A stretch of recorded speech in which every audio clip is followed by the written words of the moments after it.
आम आदमी पार्टी से जुड़ी ये बड़ी खबर आपको बता दें। आम आदमी पार्टी के ओखला से विधायक अमानतुल्लाह खां के घर पर सोमवार सुबह ईडी की टीम पहुंची। उन्होंने सोशल मीडिया प्लेटफॉर्म एक्स पर पोस्ट साझा कर इस बात की जानकारी दी। ईडी की टीम ने घंटों तलाशी के बाद अमानतुल्लाह को गिरफ्तार कर लिया। तलाशी अभियान के बाद ईडी विधायक को अपने साथ लेकर गई है और वहीं आप पार्टी का दावा है कि अमानतुल्लाह खान को हिरासत में ले लिया गया है। इस बीच दिल्ली में सुरक्षा व्यवस्था भी बढ़ा दी गई है।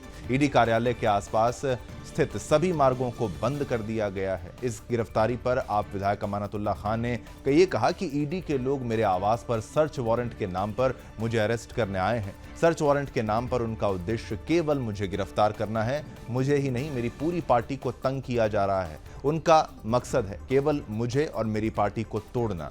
आपको बता दें कि बीते अप्रैल माह में प्रवर्तन निदेशालय यानी ईडी ने वक्फ बोर्ड नियुक्ति मामले से जुड़े घोटाले के आरोप में आम आदमी पार्टी के विधायक अमानतुल्लाह खान से 13 घंटे पूछताछ की थी। अमानतुल्लाह खान पर दिल्ली वक्फ बोर्ड के अध्यक्ष रहते 32 लोगों की अवैध रूप से नियुक्ति का आरोप है। वक्फ बोर्ड की संपत्तियां अवैध रूप से किराए पर देने का भी आरोप है। उनके कुछ करीबियों के ठिकानों पर एजेंसी ने छापे भी मारे थे। इससे पहले दिल्ली राउज एवेन्यू कोर्ट ने अमानतुल्लाह खान को उनके खिलाफ प्रवर्तन निदेशालय यानी ईडी की शिकायत पर दर्ज मामले में जमानत दी थी। अभी आप विधायक जमानत पर। ये देखिए, ये पूरी खबर का आपने अगर हिसाब किताब समझेंगे तो इसमें वक्फ का एंगल जो बिल्कुल साफ आता है। जो कहा जाता था कि कुछ विशेष लोगों की पकड़ वक्फ बोर्ड पर है और अमानतुल्लाह खान को जब पुलिस पकड़ने भी पहुंची थी तो भी वो कह रहे थे कि मेरे अंदर मेरी माता हैं, मेरी मदर इन लॉ अंदर है। तो जो अफसर था उसने यहाँ तक कहा था कि आप बाहर आ जाएं, आपको हम बाहर से ले जाएंगे। आप जो शोर मचा रहे हैं उससे आपकी मदर इन लॉ को ज्यादा परेशानी होगी। खबर आपने जानी, अब इस खबर का पक्ष जानिए लावनी से।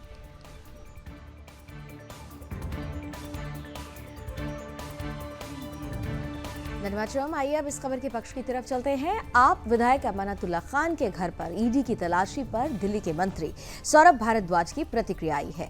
उन्होंने कहा कि केंद्र सरकार खुलेआम गुंडागर्दी कर रही है। वक्फ बोर्ड में भर्ती से जुड़ा एक घिनौना मामला, उस मामले में बोर्ड के तत्कालीन चेयरमैन और हमारे विधायक अमानतुल्लाह खान को आरोपी बनाया गया। सबसे पहले तो 2016 में हल्ला मचा कि एसीबी जांच कर रही है।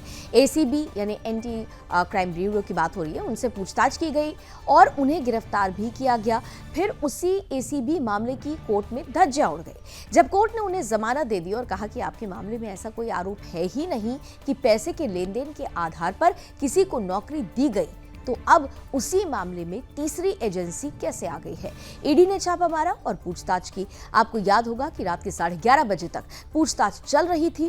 केंद्र सरकार अपने राजनीतिक प्रतिद्वंदियों के खिलाफ एजेंसियों का दुरुपयोग कर रही है। अब इस खबर का विपक्ष क्या कहता है, आइए जानते हैं मेरी सहयोगी निम्मी से। इस तरीके से खुल्लम खुल्ला केंद्र सरकार की गुंडागर्दी चल रही है। ये गुंडागर्दी है। एक सड़ा गला मामला वक्फ बोर्ड में भर्तियों से जुड़ा हुआ मामला, उस मामले के अंदर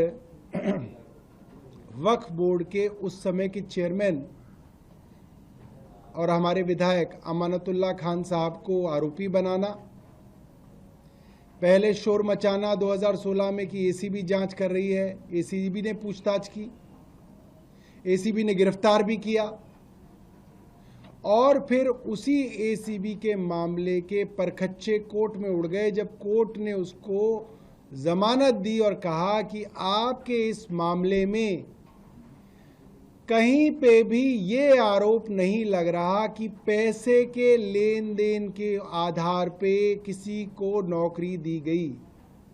भाई, नौकरी के अंदर यही तो गड़बड़ी की आप बार बार आरोप लगा रहे हैं कि पैसे लेके लोगों को भर लिया गया।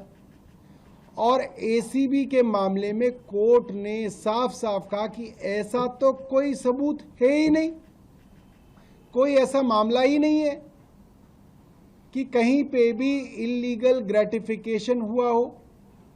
खैर, आप वही बासी स्टोरी चलवाते रहे, कभी अखबार में चलाया, कभी टीवी में चलाया, आपने बदनाम किया एक विधायक को। वो विधायक दोबारा से रिकॉर्ड मतों से फिर जीत के आया और फिर इनकी छाती पे बैठ गया।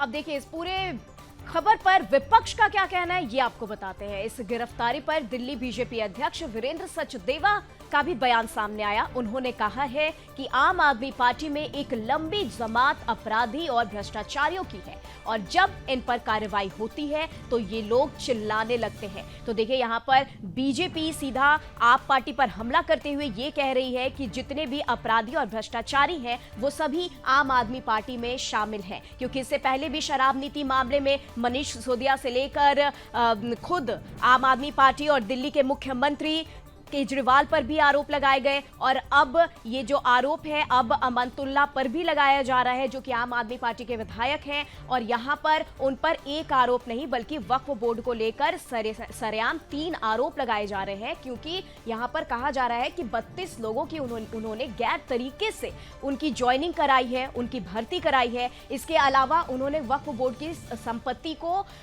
बहुत ही गैर कानूनी तरीके से उसे किराए पर चढ़ाया है। इतना ही नहीं, तीसरा ये भी उन पर आरोप लग रहा है कि उन्होंने फंडिंग से भी छेड़छाड़ की है। तो उन पर कुल मिलाकर 3 आरोप यहां पर लग रहे हैं।